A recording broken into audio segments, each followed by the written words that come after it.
Day 1 lecture on political development in Saudi Arabia. Are you ready? Let's go. Now, in this session, we're going to talk about succession and the politics of succession in Saudi Arabia and the primogeniture system that has now been put in place. All right. What I will do is talk a little bit about some of the recent developments that occurred, talk about the changes with Prince Muqrin, Prince Naif, and then with Mohammed bin Salman, Muqrin bin Abdul Aziz, Naif bin Sultan bin Abdul Aziz, and then with Mohammed bin Salman, and then some of the more recent changes that are occurring. As I have said in my previous talk, Mohammed bin Salman will become the successor to King Salman. There is no question about that. Of course, only God knows how long a person is going to live, but all things being equal, he will succeed his father. But before we get there,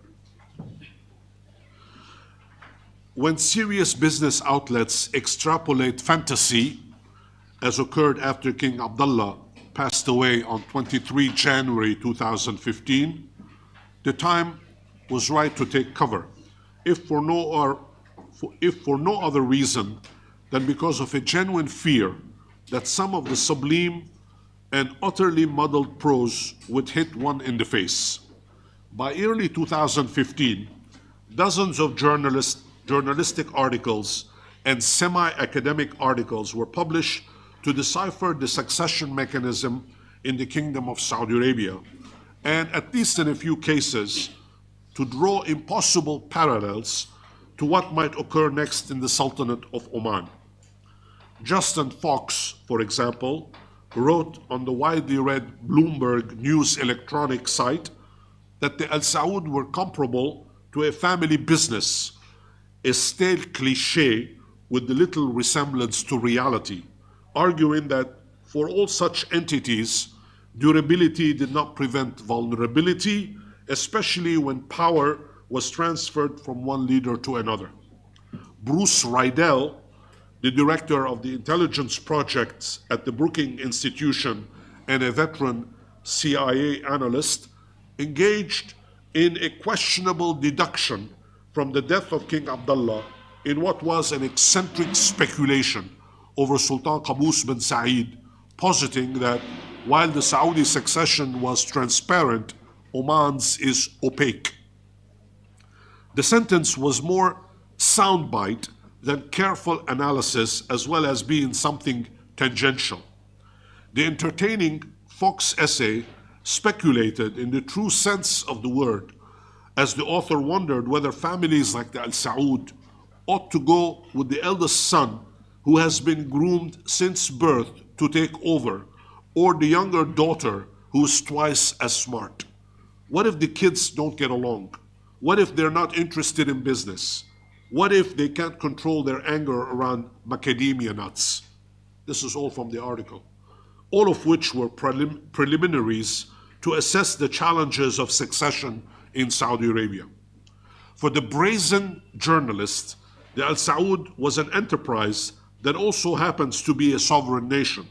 And while Fox acknowledged that he relied on Simon Henderson and Wikipedia, the sources of pretty much all of his knowledge of Saudi succession, with the electronic encyclopedia standing, quote, as the best available source, he conceded that the matter was rather complex. He did not read my book on succession in Saudi Arabia, needless to say. Instead, he relied on Wikipedia, which is fine. I mean, Wikipedia can help you figure out dates, but figure out names, but that's about it.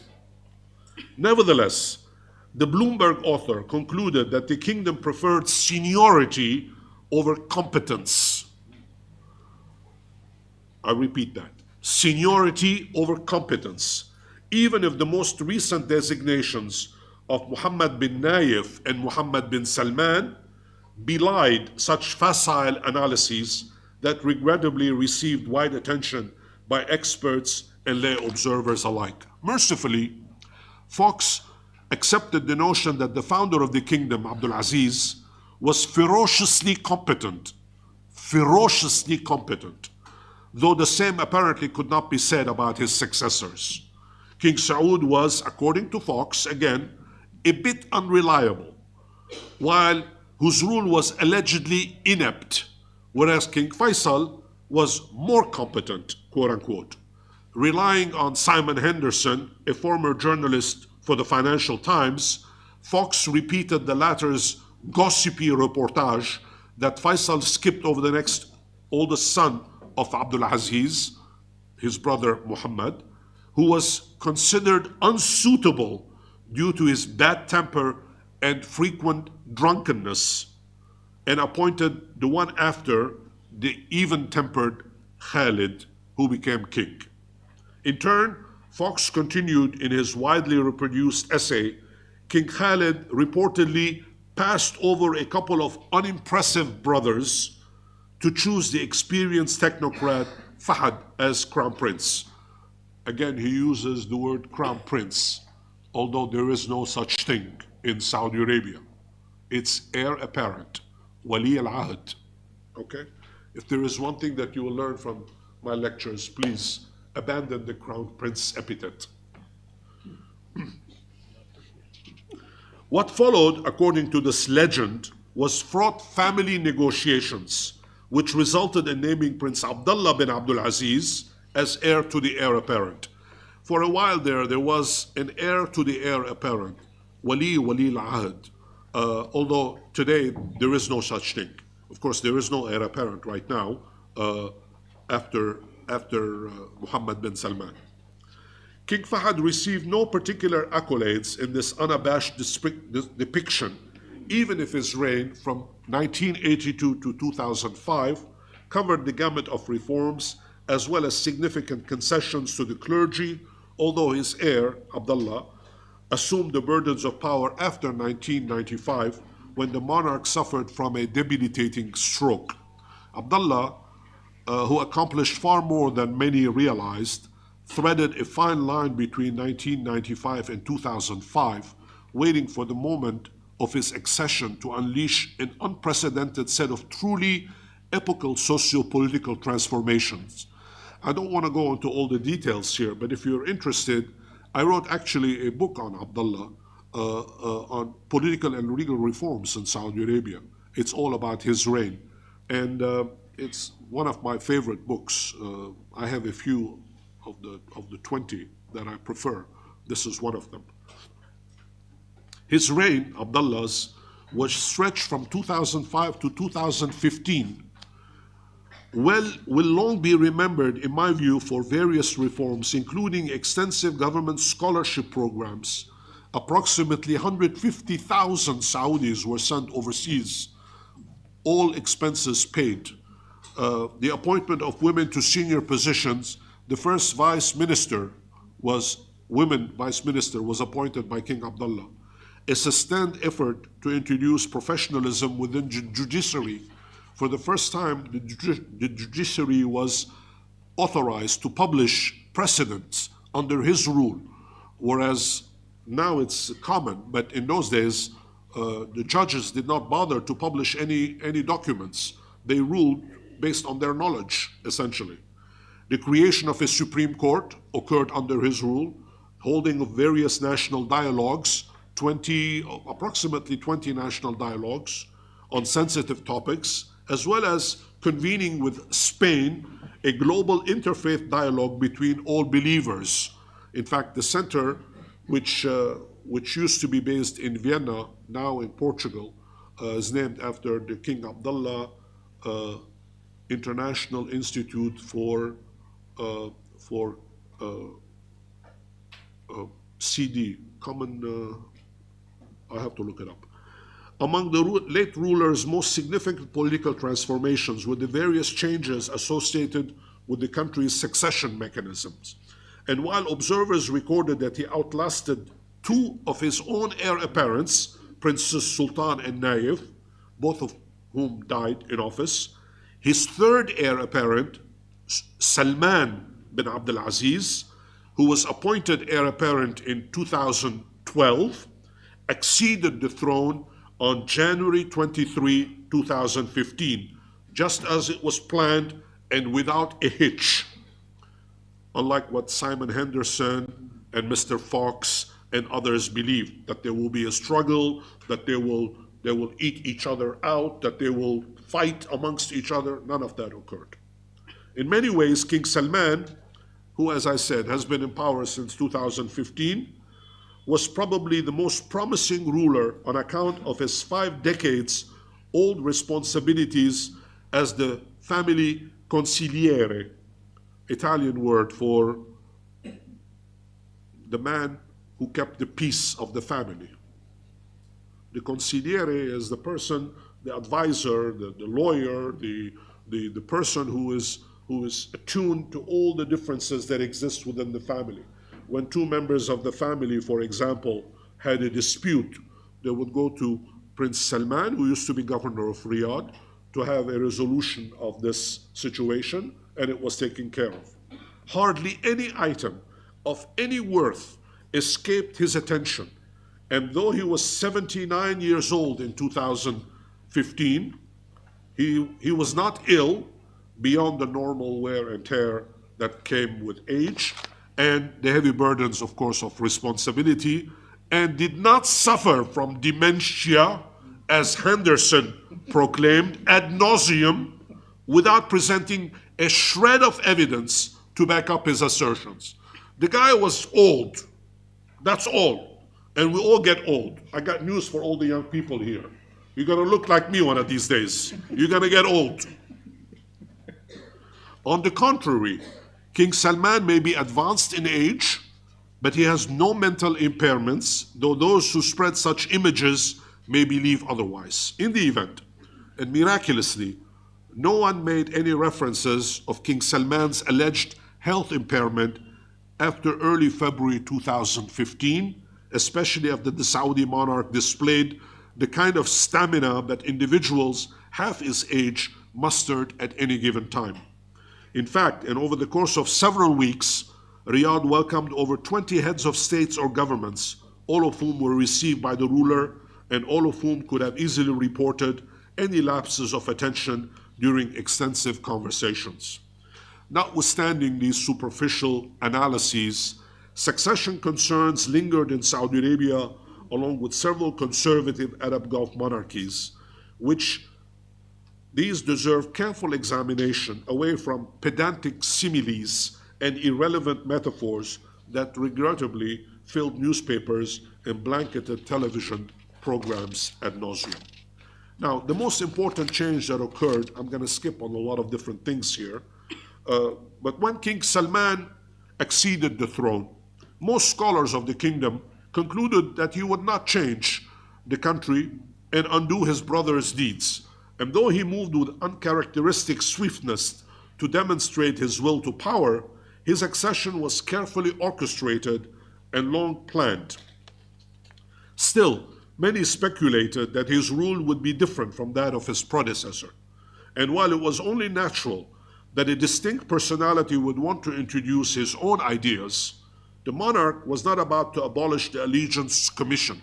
Remember earlier, I told you that King Abdullah had created the Allegiance Commission, whereby every male member of the Al Saud offspring, the children of Abdul Aziz, the founder, every male member of that is a member of the Allegiance Commission.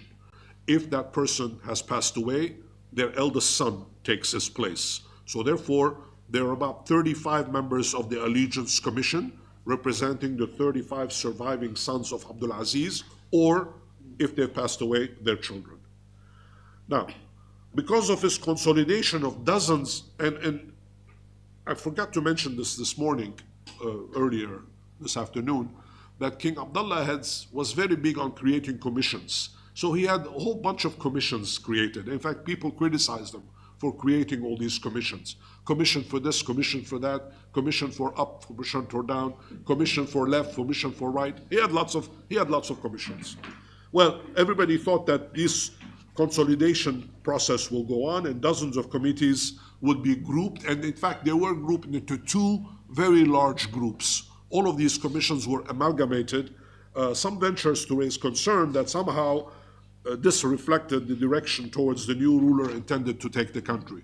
A few even jumped the gun, concluding that his alleged overtures to the Wahhabi religious establishment and the extensive powers invested in his young son were all hazardous affairs. Maybe. King Fahd, who was allegedly known for his autocratic style and who exerted persuasive social control of the population through religion or religious police, displayed a very different personality. Fahd and Salman were, of course, full brothers. They are part what they call the Sudairi Seven. Okay, they're all the children, the sons of Hassa bint Ahmad al-Sudairi, the woman that Abdul Aziz married twice, divorced her and married her again because he thought so highly of her. Although it was facile to conclude that political trajectories in Saudi Arabia could be traced so clearly. Moreover, while some family affinities did exist between Fahd and Salman, policy shifts only emerged over time as individuals asserted themselves within the dynastic arrangement that existed. Consequently, the emergence of this powerful Sudairi bloc of the family appeared to some to be the new nexus of power on account of King Salman's immediate appointments. But the jostling of power between this and other branches of the Al Saud were neither as clear nor completed as soon after this latest accession. There would most likely be serious behind-the-scenes promotions and permutations, even if that process was time-consuming. What nevertheless stood out was the tangential and largely meaningless conclusions that presumed to gauge, accurately no less, of what transpired or would occur since leading Sudairis were left out of the changes introduced the new ruler's first 100 days in power. It was worth noting, for example, that Prince Bandar bin Sultan bin Abdul Aziz, a favorite son of a favorite brother, was removed from office, although health reasons may have motivated that decision. Likewise, the former Minister of the Interior and a full brother of the monarch, of Salman I'm talking about, the full brother, a Sudairi, Ahmad bin Abdul Aziz, was not entrusted with any positions after he was abruptly discharged by King Abdullah on November 5, 2012. So therefore, the first thing that you have to understand is that when these promotions occur, there is a logic to these promotions that you and I are not privy to. Why? Well, we're not Al Saud, first of all. And second, we're not princes and princesses, although most of you are.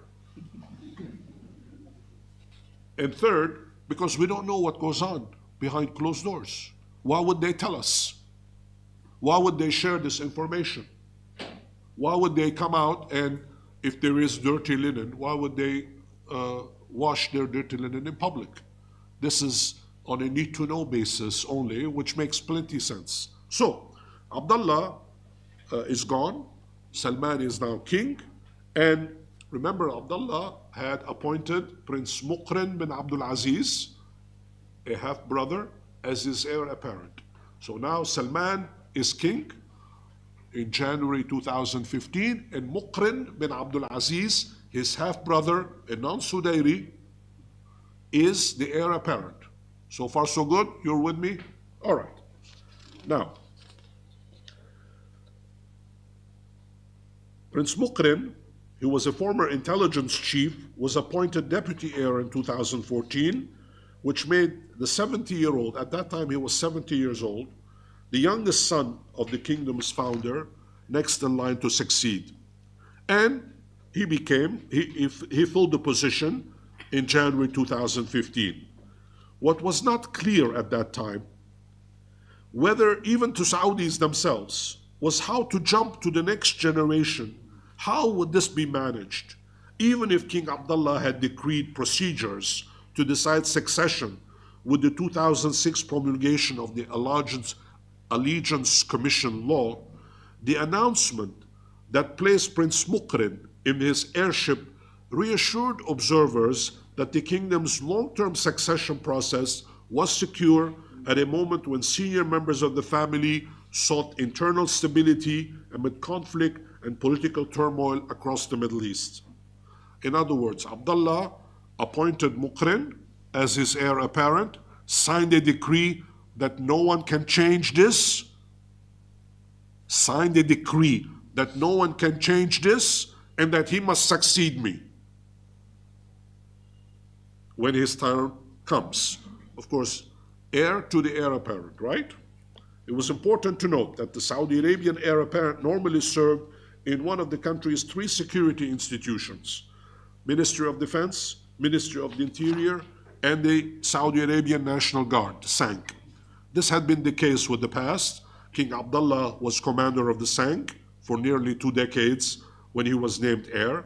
Abdullah's ascent to the throne in 2005 allowed Minister of Defense Sultan to become heir. Of course, he died before becoming king. Sultan's death in October 2011 paved the way for Prince Naif, who was the Interior Minister, to become heir apparent. So therefore, you either Minister of Defense or Minister of Interior or the head of the National Guard. One of these positions leads you to become heir apparent. You cannot be Minister of Agriculture, for example, and aspire to become king. Agriculture is important, I know. Well, we all have to eat food, but in the political system I'm talking about. All right? Now, even King Fahd bin Abdul Aziz, the man whom Abdullah succeeded as king in 2005, was Minister of the Interior for more than a decade before being named heir. King Salman maintained this tradition intact, though he introduced dramatic changes at the Ministry of Foreign Affairs, as I will discuss in a moment. Less than 100 days after his designation as heir to the heir apparent, the Minister of the Interior, Muhammad bin Naif, saw his fortunes change once again when King Salman replaced the heir to the Saudi throne. He removed Mukrin. There was a decree that nobody could remove him. Abdullah's decree that you cannot remove Mukrin. King Salman issued his own decree. Those of you who know French history and have heard of the Sun King, Louis XIV. Louis XIV has a famous statement. In French, he said, "L'État, c'est moi." The state is me, or I am the state. You can have any decree that you want. But when you're king, you make your own decrees. You can easily ignore your predecessor's decrees. This is exactly what Salman did. He removed Mukrin. Now, if you're interested during the question and answer period, I'll explain to you what happened to the mechanism. It wasn't as clear as people assume. There was a lot of money exchange hands and so on and so forth, persuasion for Mukrin to leave. Health reasons could have been involved as well. But Muhammad bin Salman, who was at that time only Minister of Defense, could have played a role. But obviously, Mukrin was removed, and Muhammad bin Naif, who was Minister of the Interior, was appointed heir apparent. Okay? Muhammad was born in 1959, and he was a contender for the throne for quite some time. He became heir apparent on April 2015, and the linchpin of dramatic deviations in contemporary Saudi history, because he was the first grandson of the founder to receive the responsibility to lead the country. In other words, a new generation person. For the first time, we're no longer going from brother to brother to brother to brother to brother. We're going to a next generation member of the family. Although he was expected to eventually rise to the top post, the transformation shocked many Saudis, taken aback by the speed with which the ruler moved. Unlike Prince Mukrin, the new heir to the Saudi throne was a strong bloodline as both of his parents, the late Prince Naif bin Abdul Aziz and Jawhara bint Abdul Aziz, are from the ruling family's Jului branch with full membership in the Al Saud. The Al Saud has several branches in it. The Al Thunayyan, Al Jului, they're different families. And the Juluis are very powerful because they were entrusted the governorship of the eastern province where the oil resources are. And the Jului governments were with the founder, Abdul Aziz, when he was, remember what I spoke about the conquests of the different tribes? And the Jului leadership was with Abdul Aziz at that time, helping bring all these conquests together. So therefore, they're held in very high esteem. And members of that branch of the family are usually deferred to in certain cases. So therefore, Prince Mukrim had credentials. Prince Muhammad was initially bin Naif. Prince Muhammad bin Naif was initially known for his business dealings, first appearing in Western media in 1981 when it was reported that he had been awarded a huge contract to import gas masks into Saudi Arabia. Anyway, he worked in the private sector and he rose in security affairs in the 1990s. It was in 2003 that he came to prominence when radical extremist planner by the name of Al-Ghamdi handed himself to him. In June 2004, the rapidly rising star was given the rank of minister. I'm talking about Muhammad bin Naif now, okay? Sometimes these names can be confusing. That's why I am repeating them. Not because I like to repeat things, but I want to make sure that you know about whom I'm speaking. The names tend to overlap and be similar so that you follow me as we go along. Forgive me if I overdo it. So in that capacity, he oversaw Saudi Arabia's terrorist rehabilitation program. Ever since its inception, he was very successful. He was very close to Western intelligence sources. He was respected, and he narrowly escaped death in 2009 when a suicide bomber blew himself up on the pretense that he is surrendering himself to the prince. He blew himself up. Muhammad bin Naif became, quickly afterwards, he survived. He became Minister of Interior in 2012, which is, I repeat, the most senior position to be taken by a member of a new generation before King Salman appointed him heir to the apparent in January 23, 2015. The prince, who was married to Rima bint Sultan, the daughter of another former heir to the throne, Sultan bin Abdul Aziz, expected to eventually accede the Saudi throne, although he was not sure when that would occur. Now, so far, I did not mention the word primogenitor, right? Primogenitor, where you go from one generation to the other, father to son, or daughter, as the case may be. Primogenitor is coming in the story, but we are in 2015. There is no primogenitor as of now. And Prince Naif, Muhammad bin Naif, who is married, has 2 daughters, no sons. Okay? Just so that you know, keep that in the back of your mind. As I said, King Salman is going to practice shock and awe in Riyadh in January 2015, when he first confirms Mukrin as his heir apparent, and he appoints at the same time his son as Minister of Defense. But he brings in Muhammad bin Naif as the eventual successor. Doing so means a new generation coming in to power. What is shocking, however, to all concerned is that the monarch relieved Prince Mukrin of his responsibilities, allegedly because Mukrin requested to be relieved from his duties, and ushered in a reshuffle that raised many, many questions that added substantial fuel to the speculation that Saudi Arabia was bound to confront serious challenges in the years ahead. There were lots of rumors going around, and the result of all of these rumors was that for a while at least, there was a clash emerging on the one hand between the king and his heir, Mohammed bin Nayef, King Salman and his heir apparent, Mohammed bin Nayef, on the one hand, and on the other hand, Minister of Defense, Mohammed bin Salman. So far, so good.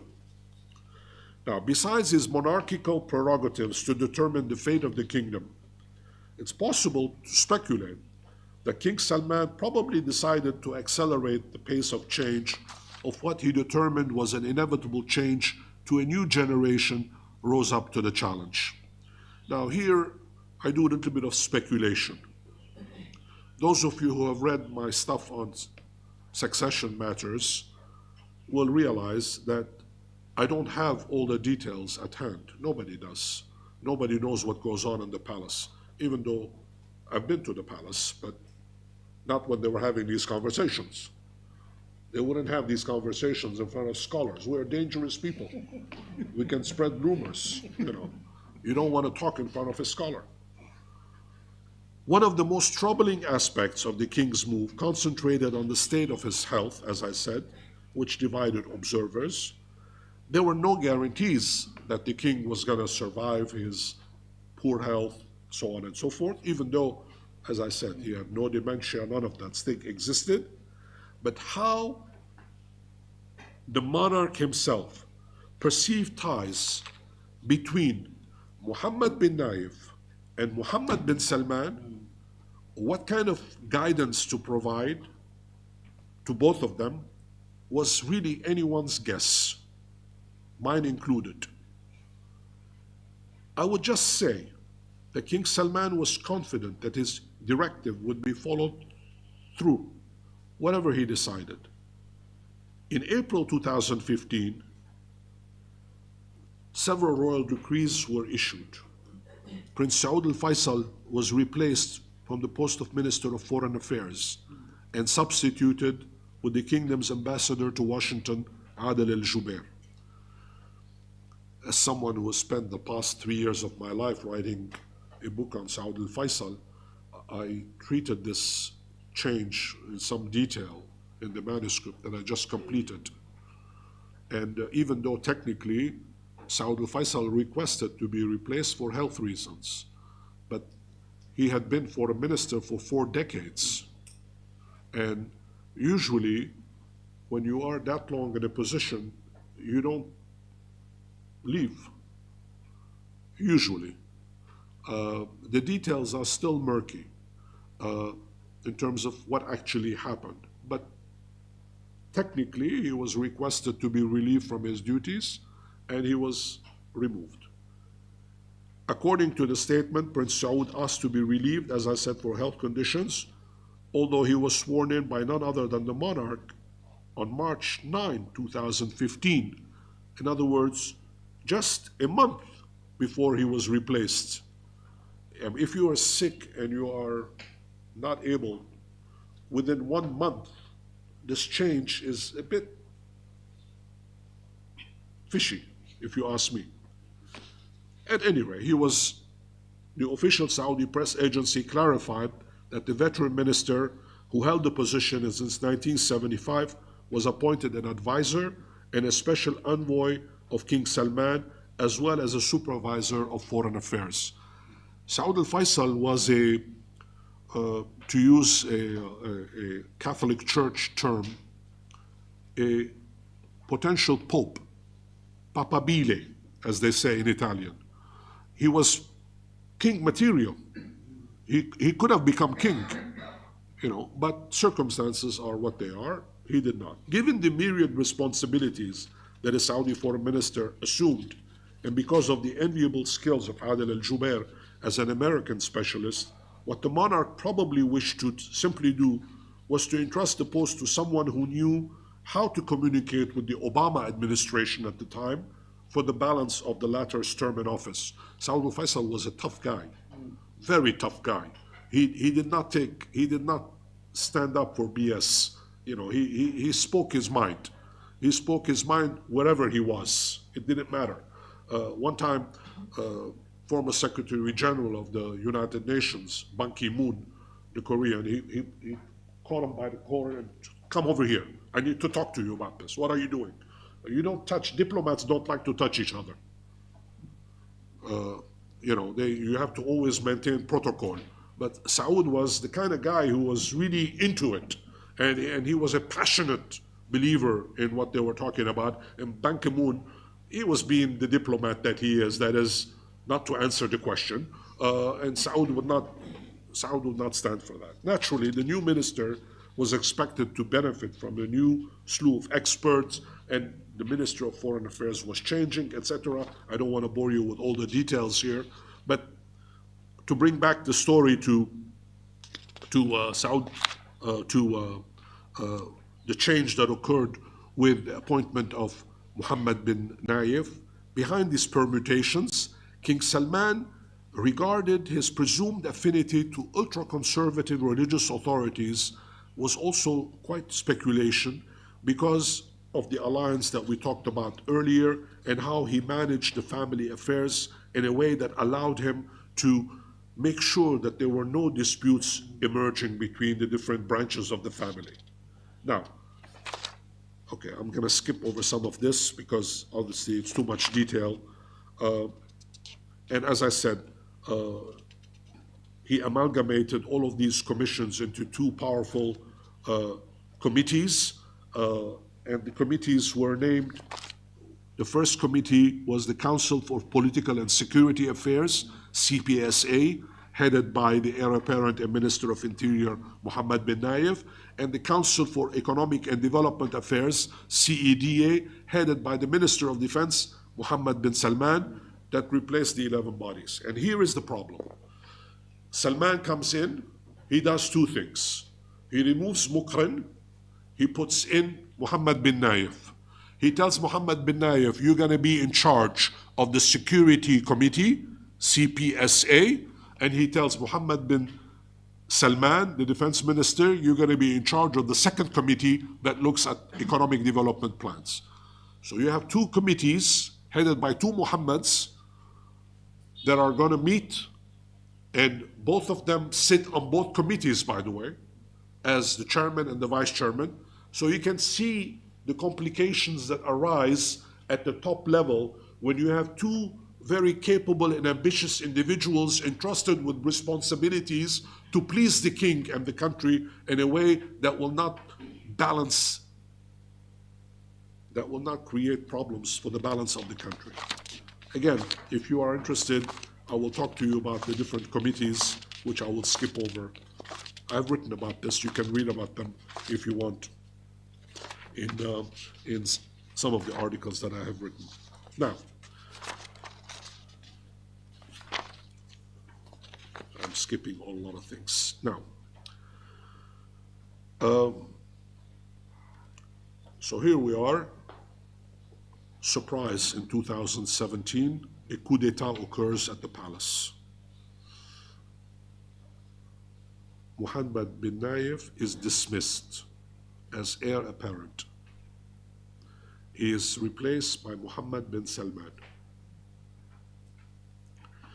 This change is going to really upset the apple cart. For the first time, as I have mentioned earlier, primogeniture is introduced in Saudi succession matters. Primogeniture going from father to son. I want to stop here for a second and explain to you what that means. In a society that has not known primogeniture before,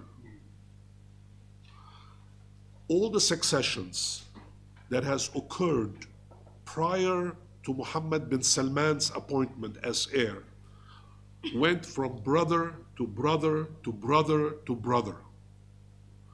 Now, in the old days, this occurred in the Ottoman Empire as well. So what they used to do, the Ottomans being very clever people, every time somebody came into power, the brother, in order to eliminate all of the competition from his own brothers, had them all killed. If he had 5 brothers, he would have all 5 killed. If he had 15 brothers, he would have all 15 killed so that they don't rise against the Sultan. So therefore, the entire idea, and what they used to do, they used to take one, usually the youngest one, and put them in Turkish, they use the word kafes, which means the cage. You put them in a cage. What is a cage? It's a palace. Let's say if you are in Constantinople now, Istanbul, you would send this 5-year-old kid, let's say, to Konya, or you would send them to Izmir, to a different city, and put them in a palace, and then whenever he's needed, he's brought back after spending 20 years behind bars, so to speak. Mentally, of course, totally ruined, as somebody who is 15 years under house arrest cannot function as a normal human being, but that's why the sultans have been so successful in Ottoman history, as we all know. I'm being facetious now, you understand. So therefore, primogeniture system is something that is very complicated, and it's not available in Saudi Arabia at all. Abdul Aziz comes, he appoints Saud as his successor, he appoints Faisal as his successor, after Saud Faisal, after Faisal Khalid, after Khalid Fahad, after Fahad Abdullah, after Abdullah Salman. They're all brothers, all the sons of Abdul Aziz. Salman is the first person who says, enough of this. We're not going to play this game anymore. And Abdullah tried his best with Muqrin, another brother, and Salman said, enough of this. We don't want this game anymore. I want to appoint Muhammad bin Salman, and I will tell you more about him in a second. I want to appoint my son, Muhammad bin Salman. He will become the new ruler of the kingdom after me.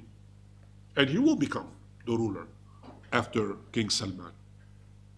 Now, Muhammad bin Salman is not the oldest son of King Salman. There are 2 sons that are older.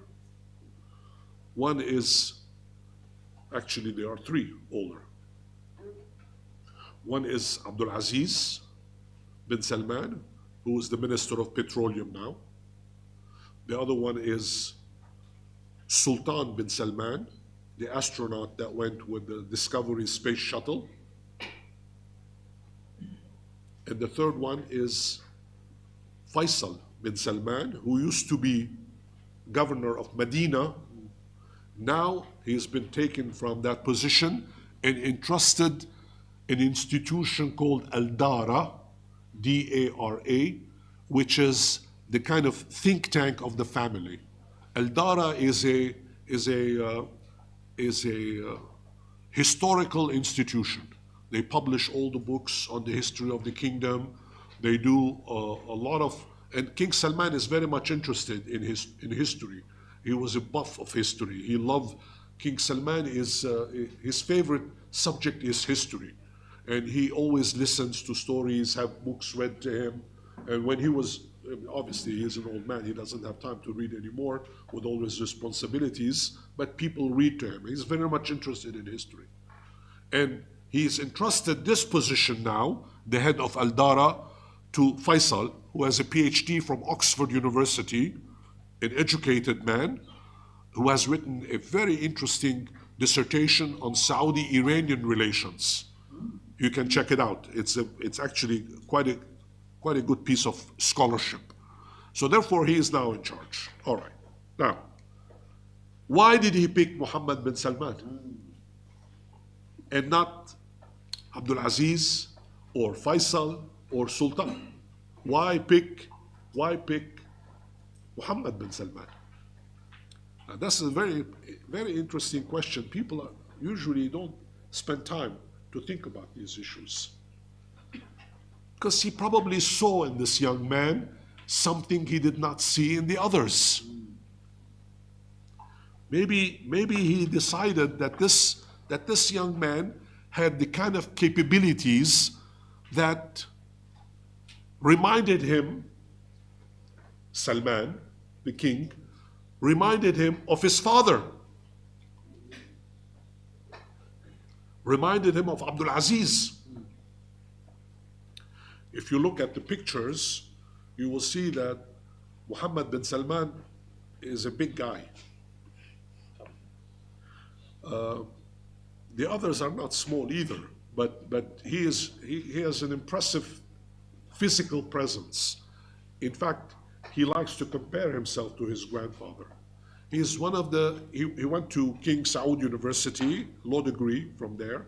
He has not traveled much. He speaks English, not as fluently as Faisal or Abdul Aziz or Sultan. They don't share the same mother, by the way, different mothers. But nevertheless, he's a quite capable individual. And more important than any other consideration, Mohammed bin Salman is close to the tribes of the kingdom. He can be a Badu with the Badu. And he can be a Westerner in Silicon Valley. He can be a charming guest in India, as he has been, and he can engage in his favorite activity, which is anime cartoons, like some of you. He can be a lot of things. He's a smart guy. He knows what he wants to do. I will talk more about that tomorrow and the days ahead. I speculate, it's speculation on my part. I don't have any proof because they didn't tell me these things. I speculate that King Salman saw in Mohammed bin Salman the kind of person that could introduce new reforms to build on the reforms that his predecessor, King Abdullah, and he, King Salman, wanted to introduce. Let me give you 2 or 3 examples so that you know what direction that we are looking at. The most important change that has taken place is the whole focus on corruption. Now, corruption exists in every society on the planet. There isn't a single place on earth when there is no corruption. Answer, tell them we're here. Invite them to come over.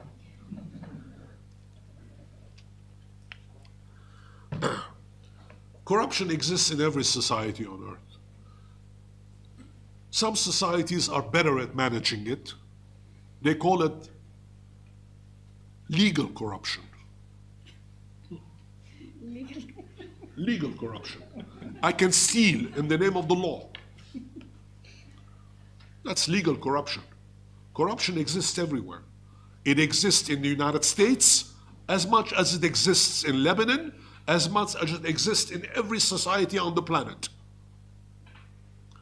But he wants to do something about it. King Salman, I'm talking about the king now. Because obviously things are getting out of hand.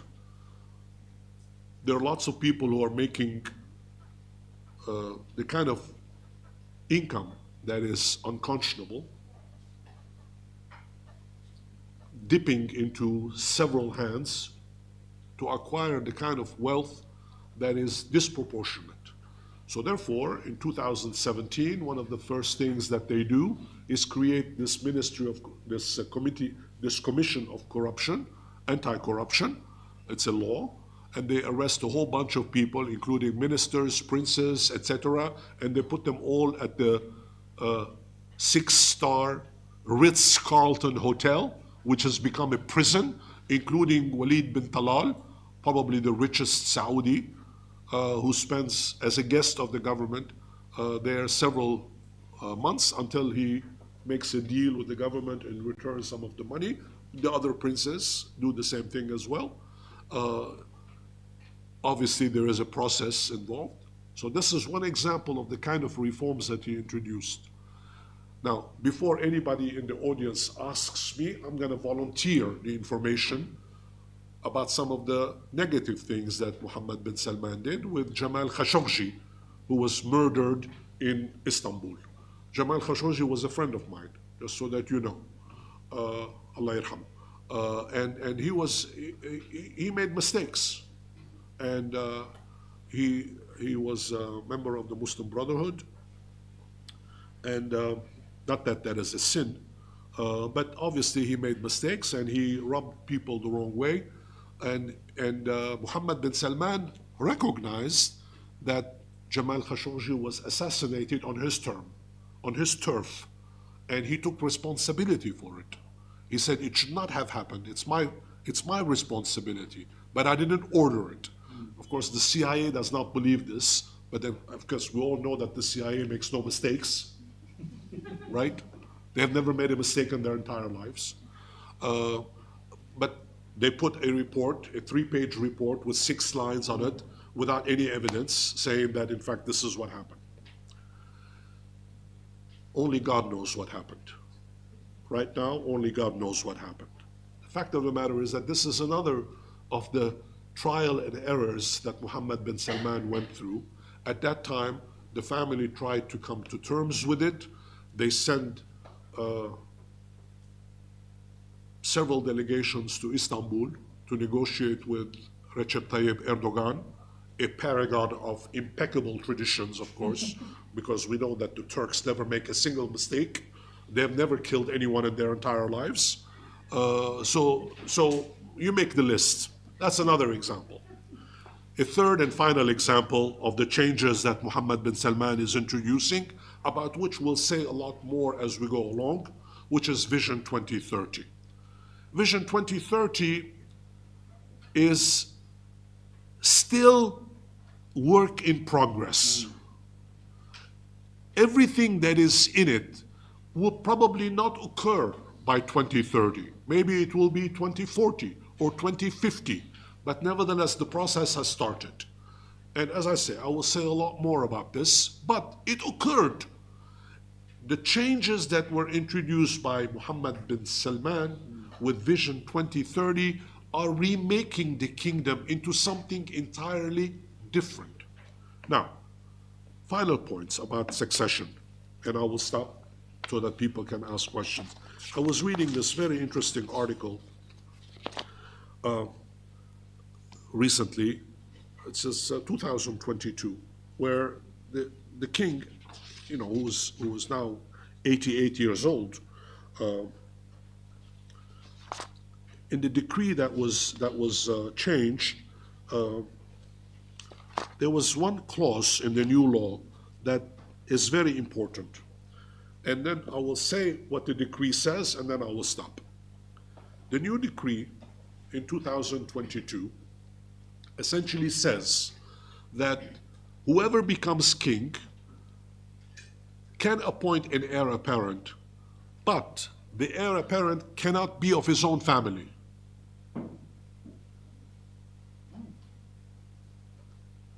Something fishy there. We are now in a primogeniture system, as I've said a few moments ago. And I've also said that when Salman became king, he removed Muqrin, even though there was a decree saying you cannot remove him. So whoever becomes king pretty much can do whatever wants. My suspicion, it's a suspicion on my part. Am I entitled to have suspicions? Yes, I'm a scholar. I'm entitled to have suspicions. Pseudo-scholar. I pretend to be a scholar. I suspect that Mohammed bin Salman will become king and he will change this decree. And he will bring whoever he wants. And I suspect it will be his son, Abdul Aziz, who will eventually, when he grows up. Right now, there is no heir apparent to the heir apparent. Therefore, there is Salman and there is Mohammed bin Salman. When the time comes, Mohammed bin Salman will succeed his father. His son, at that time, he has 2 choices. He either appoints his underage son as heir apparent with the proviso that we have to wait until such time when the young man gets to be 18 years old, or he can do what King Hussein of Jordan has done some years ago, putting his brother in until such time when the young son grew up in age and replaced him. Of Of course, this was not very elegant, because in Hussein's case, King Hussein's of Jordan case, Prince Hassan was heir apparent for 30 years. But within 1 week, when it was determined that the guy was dying of cancer, he goes to the United States, comes back for 1 week, even though he's dying, in order to make the change. He removes his brother, he puts King Abdullah, his son. I will tell you a story about him one of these days when I went to see him. His office, I will tell you now. His office had three walls and one door. All three of the walls were full of guns. Full of guns. From top to the bottom, from top to the bottom, from top to the bottom. There must have been like a couple of thousand guns in that room. I felt at home. So therefore, I really suspect that Mohammed bin Salman will come to power and he will remove this decree and he will bring his own people. He might bring one of his brothers. He's very close to his brother Khalid, who is now Minister of Defense. Remember, Minister of Defense, Minister of Interior, or Commander of the National Guard. Those are the three positions that you need in order to become a potential king, okay?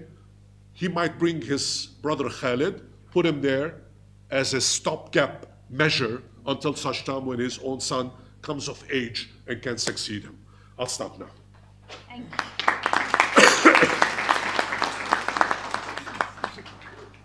I'm sure it has whetted up your appetite for more invasive questions.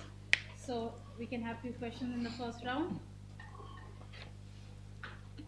Same way, raise your hand, introduce yourself if you haven't previously, and then, okay, we'll probably have to do this.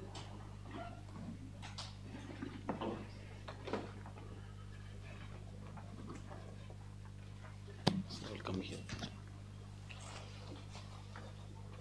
Thank you, sir, for the amazing lecture.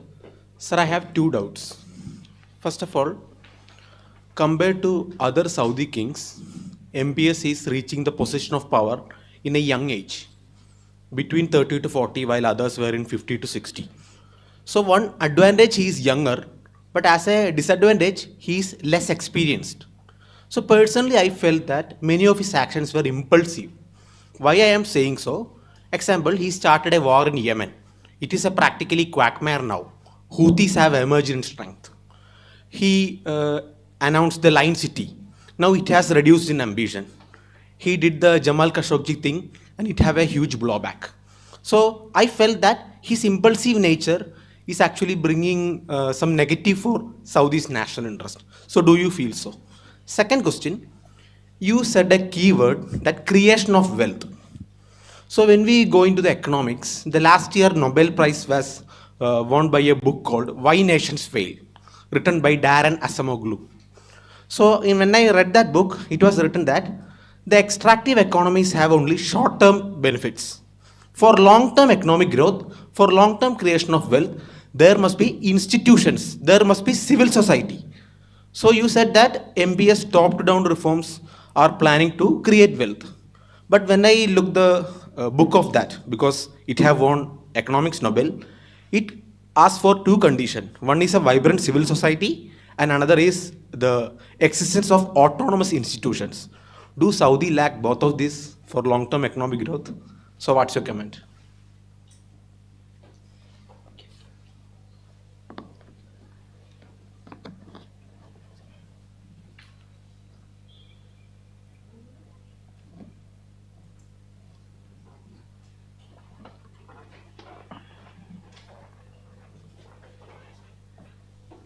Thank you, sir, for the lecture. So I had one doubt that when you said that Mukrid was a non-Suderi and he was removed by King Salman, so was it also because he wanted to retain the center of power within the Suderi clan and not let it out?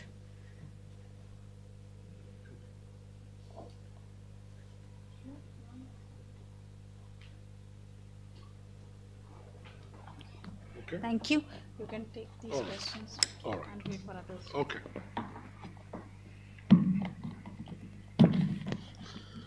Well, first let me answer the question of young age. Muhammad bin Salman became heir apparent when he was 34 years old. But if you look at history, King Abdul Aziz became king when he was 33. So therefore, there is a precedent, either 33 or 34, around that age. In fact, when Abdul Aziz came back from Kuwait to reconquer Riyadh and Dir'iyah, which was at that time under the control of a rival clan, his father was still alive. And when he conquered Dir'iyah and Riyadh, initially he wanted his father to come and take over. And the father was wise enough to say to his son, look, you're in charge now. You came with a band of people and you liberated the city and you restored the Al Saud ruling family. So therefore, you're entitled to rule. Now, is there a parallel between that and Salman and Muhammad bin Salman? Now, technically, after what happened in the past few years, whether it was the political inexperience of Muhammad bin Salman with the Khashoggi case, for example, or whether it was his political inexperience with the corruption issue where he had arrested a whole bunch of princes and wealthy people, whether a number of these, I don't want to use the word, well, I will use it. Political mistakes. These were political mistakes. The king at that time could have easily said to his son, look, what are you doing? This is not the behavior of a future king. So I remove you and bring one of your brothers in. I don't need you. But he didn't say that. So there is a parallel between what happened 100 years ago and what's happening today. Of course, it's easy for us academics to analyze or overanalyze these things. Remember that decision makers are also human beings. They are like you and me. They are made of flesh and bone, and they make mistakes and they learn from each other, but they have to go beyond the immediate consequences of the mistakes that they make. There is a long-term issue. Now, about the economy, which I will talk a great deal tomorrow about. I want to devote an entire session on this.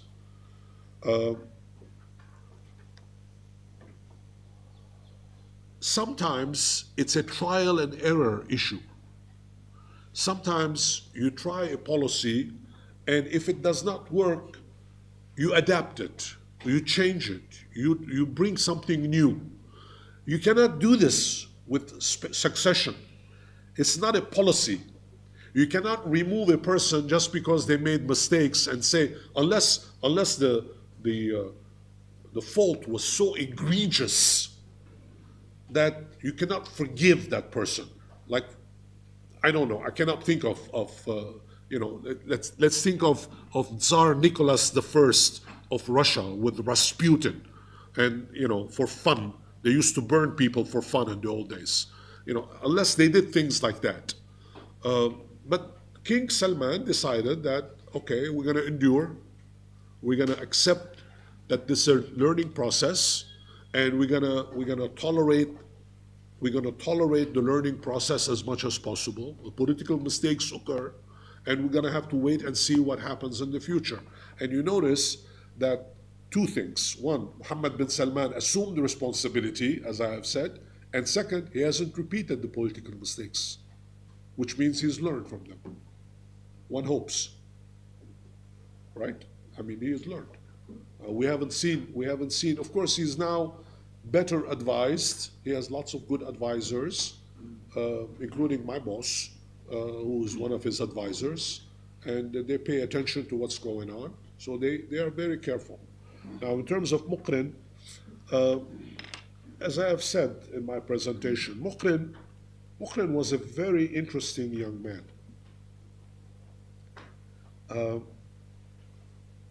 He was involved in intelligence work. And intelligence work is a shadowy world. What does that mean? That means that when you're involved in intelligence work, even you don't know what you're doing. You're not supposed to know what you're doing.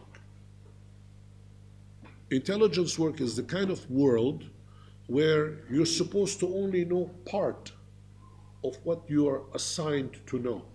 It's on a need-to-know basis. If you're intelligence, think of a suit. The tie has nothing to do with the jacket. They are next to each other, but they don't talk to each other. And of course, they stay away from the shirt. This is intelligence work. Nobody knows what goes on in intelligence work. Presumably, there are people at the very top, the president, the king, or the prime minister, that can put all of this together and make sense of them. Don't bet on it, but presumably that's how it works. Muqrin was a product of the intelligence world. And he did his best. And he was a good soldier. When Abdullah appointed him as heir apparent, he accepted the position. Being an heir apparent is not an easy job. Don't assume that it's an easy job.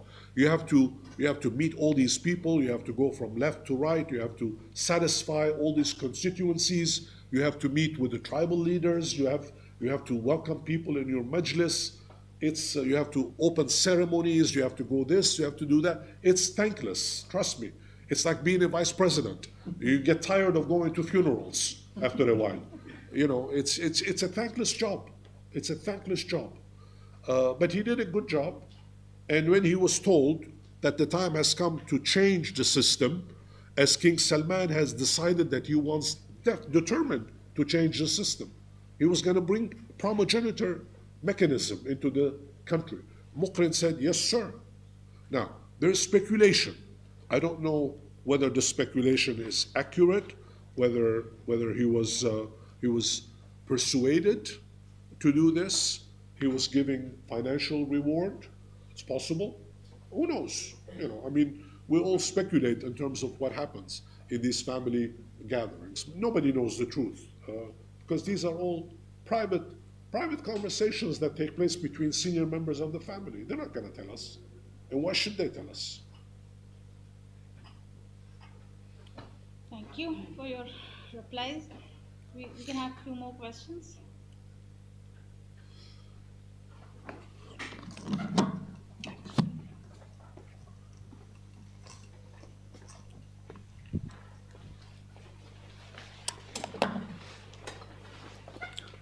Hello, sir.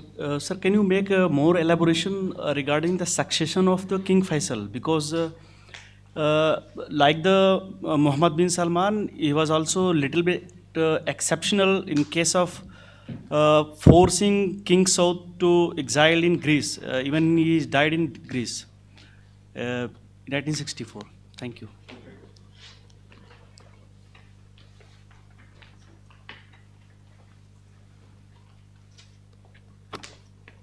Anyone? Can I, with your permission, can I? Can I ask? Question? Yeah. Yes, please. Okay. I'm sorry for the first session I was not there. My introduction to Professor Kishishian was the succession in Saudi Arabia. That's the first time I came to know about him, and then gradually, subsequently, I met him. So probably that's why our association is probably 30 years, roughly. And I've read whatever he has written since then, and now 2 more books to read. I'll do that. In spite of all your writings, the succession is the most fascinating thing. For the simple reason, you are not only you have access to information, but you are able to read them without any preconceived notion or agenda. I'm trying to write, this is what I'm doing, and that is what, that the work. And in late 1990s, it set you apart. But I just checked up, is there any later edition? I think there was one edition, it says 2016. And probably that you must have done after Abdullah. My only, we know all that, I can get the latest one, probably in another few years' time you'll do another one. My only question is, what is so special in your ability to read them with all the others simply can't do it? What is so special about Professor Kishishian?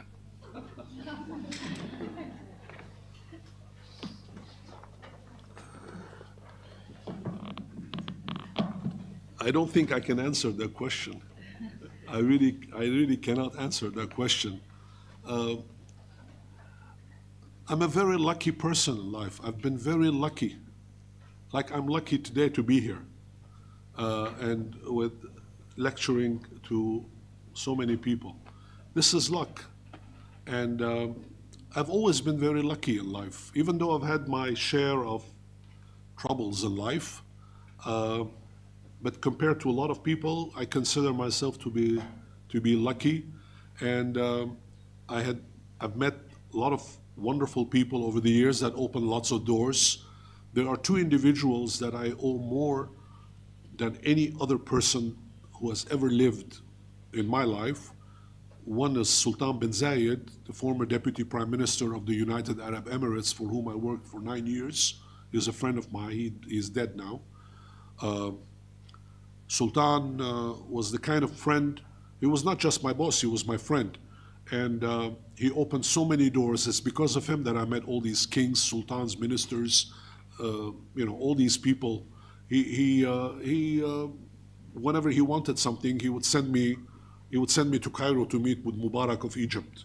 Go and talk to him, and I used to take a gift with me and from him, and I've been very lucky. I mean, not a lot of people have had that kind of access, but I don't sell my access. I don't tell people that I can get you a meeting with such and such. I don't do that. So I've been very lucky in a sense, and over the years, I used to be an academic. After I finished graduating, wanted to become a university professor actually, but I could never find a permanent position. Every time I applied for a university position, they used to give me 1-year contract or 2-year contracts, and without tenure at the universities. So I went from one university to the other for a few years, and I said to myself, enough of this, I don't need this. So that's when I joined the RAND Corporation, a think tank, where I spent quite a bit of time. And for those of you who don't know what the RAND is one of the oldest think tanks in the world. It was established after World War II for the U.S. Air Force. And it has, RAND is a umbrella organization. It's called RAND, Research and Development. That's what the name is. And it includes 4 think tanks within it. And all 4 of them belong to the Department of Defense of the United States. One of them is called Project Arroyo for the Army. One is called Project Air Force for the Air Force. One is called NDRI, for which I work, the National Defense Research Institute, which is directly tied to the Ministry of Defense of the United States. There is a 4th one, I forget now. So I worked there for a while, and then I was told that they were running out of money, so they didn't have any money to pay me, and I'm one of those guys that refuses to work for free.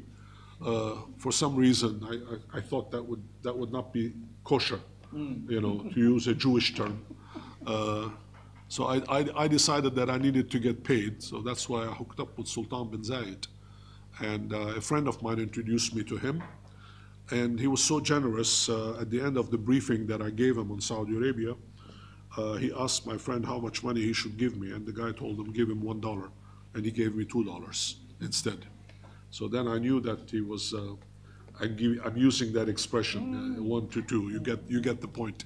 He doubled my fee in one night, so I knew that I was with the right person. Anyway, all of this story is to tell you in one short word, I'm a very lucky person. Now to come back to your question about Faisal, in succession in Faisal. You know, I wrote a book on Faisal, and I wrote a book on his wife as well, Affat al-Thunayyan. And then now Saud al-Faisal, their son. So I've done the Father, the Son, and the Holy Spirit. No, that's just, no. I've never met Faisal, except at the airport in Beirut. I must have been either 10 or 11 years old. My father, my late father, took me to the airport to greet this man.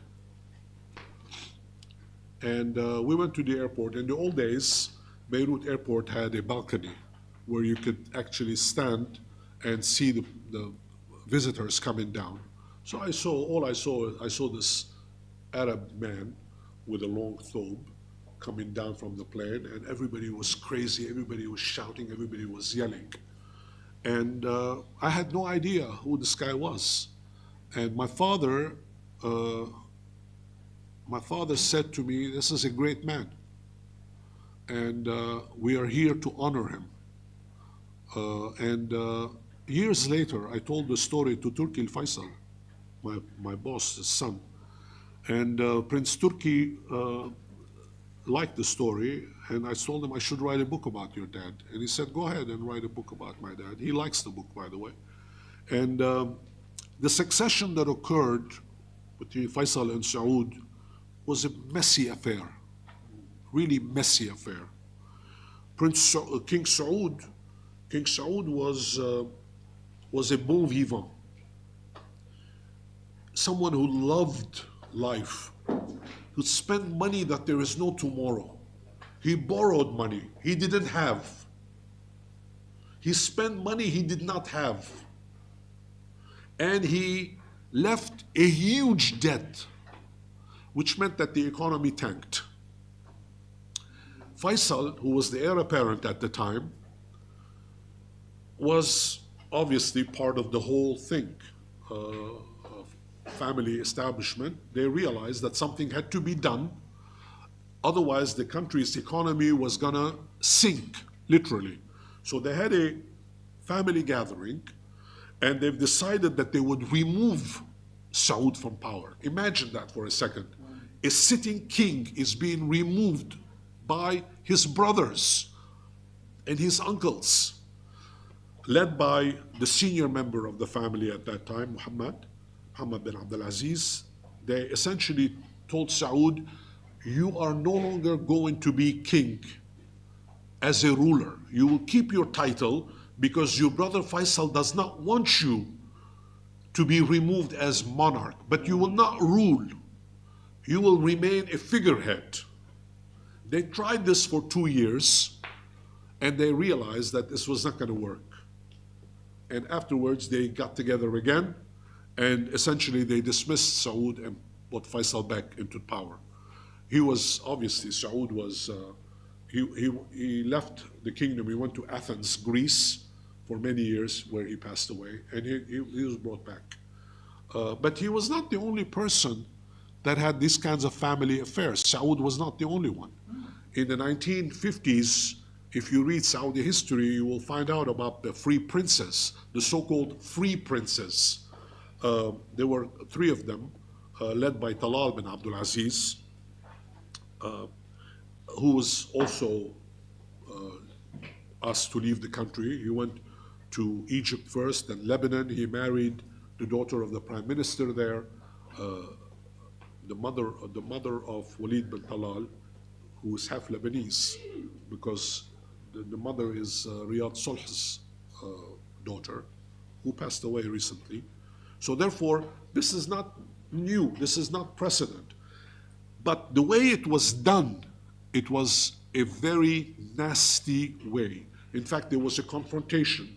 It it didn't reach the level of exchanging fire, but the National Guard and the army surrounded the different palaces, and there was a skirmish between them. Everything was calmed down. The princes went out there and calmed people down, said, we don't want to fight. There's a change of government taking place, change of leader. But the precedent is there. And Faisal was assassinated. He came to power in 1964. This occurred in 1964. He was assassinated in 1975. So he ruled for 9 years. And it was under his rule that the most important development occurred in the history of Saudi Arabia, which is the rise in the price of petroleum. Of course, the Iranians started this with the Shah of Iran, but the Saudis benefited from it. Everybody else benefited too, but the Saudis benefited from it when the income rose dramatically and they could pay all the debt. And Faisal was tight-fisted. He made sure that all the subsidies were removed. The freeloaders were all asked to leave. Subsidies, gifts. For example, a Saudi prince could jump on a plane and go from Riyadh to Jeddah without pay. Those days are gone. Just Faisal made sure that that's not happened. You have to, if you want to fly, you pay. So if you want electricity, you have to pay for the electricity. If you want water, you have to pay for the water. Before, they didn't pay for any of that stuff. So the precedent is there. It was messy, but again, as I said in my presentation today, family unity was always something that was a priority. They will not allow these kinds of difficulties come and get in the way of family unity. Al Saud, as I have said in my remarks, and I repeat it, they are experienced rulers. Do not underestimate them. They're good at what they do. They are good at what they do. They know how to rule. And the best example of that I can give you is that their fate was not similar to the Shah of Iran's fate. There was no Islamic revolution in Saudi Arabia, and there will never be one, because you know how to deal with it. That's something to keep in mind. When you have experienced people in power, when you have people who actually go out of their way to meet the needs of population, it's important. I'm not saying, please don't misunderstand me, I'm not saying that Saudi Arabia is perfect, that Saudi Arabia is the best country on the planet since mankind was discovered. I'm not saying that. They have their ups and downs. It's a normal country like everywhere else. The good days, the bad days, the good guys, the bad guys, the rich, the wealthy, the class, everything. You know, it's like everywhere else. And if you go there, you're going to be amazed at what you see. And all the prejudices that we have. All the prejudices that we have. You know, I'm the first one to recognize that. Before I went to Saudi Arabia, the first one, I had preconceived notions of them. You know, I was born in Lebanon. I'm an American, but born in Lebanon, raised in that environment. And I thought that all the Arabs were the Lebanese, the Palestinians, and the Syrians. Lo and behold, they're very different. They are very different from the Gulf Arabs. They have nothing to do with each other. In fact, Muscat, Oman, is closer to Mumbai than it is to Cairo. Think about that for a second. An Omani Sultan preferred to live in Mumbai than to live in his own country. They had a different outlook. The Gulf outlook is towards the east. Towards the east. And earlier, we were talking about ideology and we were talking about all these things. Again, think about these issues, where in the Gulf, all right, you know, you had 150 years of British rule, and that will destroy any society. But nevertheless, they survived that period, and they overcame that period. And compared to the other Arab countries that are ideologically motivated, like Syria, 50 years of rule with the Baas party and the Assad family, look what happened to them. It took 9 hours to get rid of them. 9 hours to bring down a government. 9 hours, not days, hours. 9 hours. Let me repeat it again. ideologies like that, there is no there. Even 50 years. Of course, 50 years is nothing, comparatively speaking. Saudi Arabia has problems. It has to come to terms with them. Well, tomorrow we will talk about the economy. We will talk about all these young people that need jobs. You need to provide jobs to young people. Young people need to work. You create wealth. Young people need to have the freedom to move about. You cannot put them in a box. Young people hate boxes. They want the freedom to move, to expand. Saudi Arabia is the same thing. Hopefully they will succeed. Enough for today.